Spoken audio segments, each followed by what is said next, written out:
تكنو بتعلن عن موبايل جديد في الفئة السعرية الاقتصادية، هو التكنو سبارك 20 سي. ان شاء الله في الفيديو ده هنعرف كل شيء حرفيا عن الموبايل، وهنعرف اذا كان يستحق الشراء ولا لا. بس الاول صلوا على النبي كده، ويلا بينا ندخل في كل التفاصيل.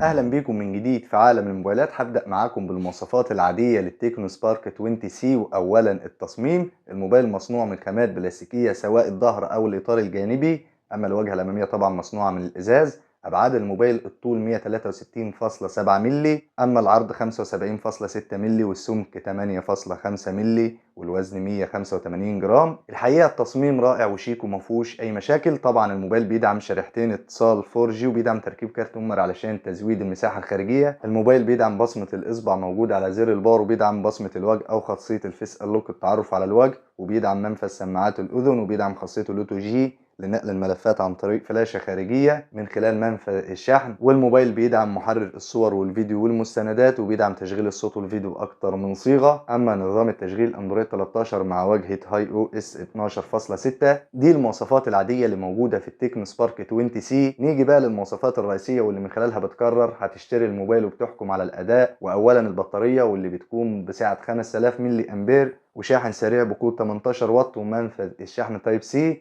البطارية قوية وهتدوم لوقت طويل في كل الاستخدامات طوال اليوم، في أي استخدام سواء في الألعاب أو التصفحات في الإنترنت أو في أي استخدام أنت عايزه. نيجي بقى لمساحة التخزين. الموبايل بإصدارين، الإصدار الأول رام 4 جيجا وذاكرة تخزين 128 جيجا بايت، والإصدار الثاني رام 8 جيجا بايت وذاكرة تخزين 128 جيجا بايت. والموبايل بيدعم تركيب كارت ميموري علشان تزويد المساحة الخارجية. نيجي بقى لشاشة التكنو سبارك 20 سي. الشاشة بتكون من نوع الاي بي اس ال سي دي بحجم 6.5 بوصة، بجودة ال اتش دي بلس، بدقة 720 بكسل في 1612 بكسل، وكثافة بكسلات 269 بكسل لكل بوصة. والشاشة بتدعم معدل تحديث 90 هرتز، هيفرق في سرعة الشاشة بشكل كبير. وطبعا الشاشة بتدعم الوضع الليلي ووضع حماية العين. الشاشة في الفئة السعرية الاقتصادية هتقدم أداء كويس في كل الاستخدامات، سواء كنت بتلعب على موبايل بتلعب عليه ألعاب تقيلة زي لعبة بابجي أو كول اوف ديوتي أو فري فاير أو الألعاب اللي زي كده. وعلشان تاخد تجربة ألعاب كويسة، قلل إعدادات أي لعبة قبل ما تبدأها علشان الموبايل ما يهنكش معاك. والشاشة في الاستخدامات العادية هتقدم أداء كويس، سواء كنت بتستخدمه في الإنترنت أو مشاهدة الفيديوهات أو الصور أو في أي استخدام أنت عايزه.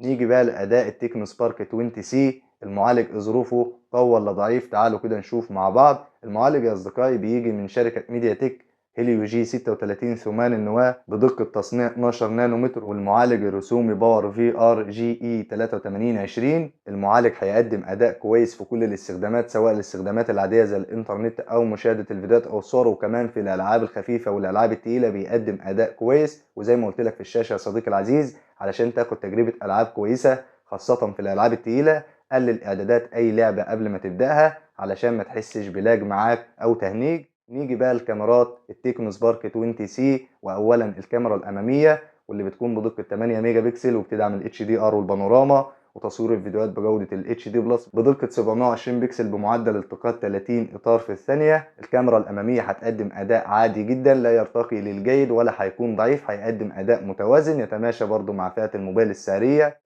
اما الكاميرات الخلفيه في الموبايل بتكون ثنائيه مع فلاش ليد. الكاميرا الاولى والاساسيه بدقه 50 ميجا بكسل، والكاميرا الثانيه للذكاء الاصطناعي. طبعا الكاميرات بتدعم اوضاع الاتش دي ار والبانوراما والتعرف على المشهد بالذكاء الاصطناعي والتركيز التلقائي والمؤقت الذاتي ووضع اشاره الكف، وتصوير الفيديوهات بجوده الفول اتش دي بدقه 1080 بكسل بمعدل التقاط 30 اطار في الثانيه. الكاميرات الخلفيه من اهم مميزات الموبايل، وهتقدم اداء كويس من حيث الجوده والالوان، هتاخد صوره رايقه وواضحه ما فيهاش اي مشاكل.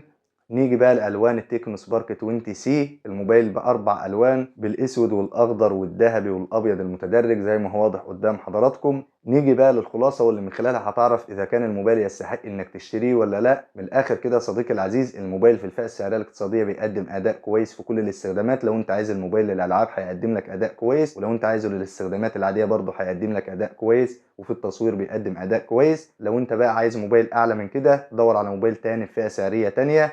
نيجي بقى لاخر حاجه ودي اللي هنهي بيها الفيديو، وهي سعر التكنو سبارك 20 سي. هقول السعر بالدولار، ولو انتوا حابين تعرفوا السعر باي عمله سيبوا لي تعليق وهرد عليكم فورا ان شاء الله.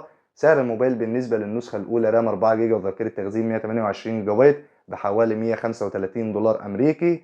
اما سعر نسخة الرام 8 جيجا وذاكرة تخزين 128 جيجا بايت بحوالي 150 دولار امريكي. ده سعر الموبايل للنسختين بالدولار. لو انتوا حابين تعرفوا السعر باي عملة سيبولي تعليق وهرد عليكم فورا. وحاجة مهمة جدا لازم تعرفوها، السعر قد يختلف بالزيادة او النقصان على حسب الدولة او على حسب الاسواق. وبس كده، يا رب الفيديو يكون عجب حضراتكم وقدرت افيدكم بشكل كبير. ما تبخلوش على اخوكم بالدعم، لايك للفيديو واشتركوا في القناة وفعلوا الجرس لو بتشوفوني من على اليوتيوب. اما لو بتشوفوا الفيديو من على الفيسبوك، لايك للفيديو ومتابعة للصفحة. في النهاية ما تنسوش تصلوا على النبي. اشوفكم على خير في فيديوهات جديدة ان شاء الله. سلام.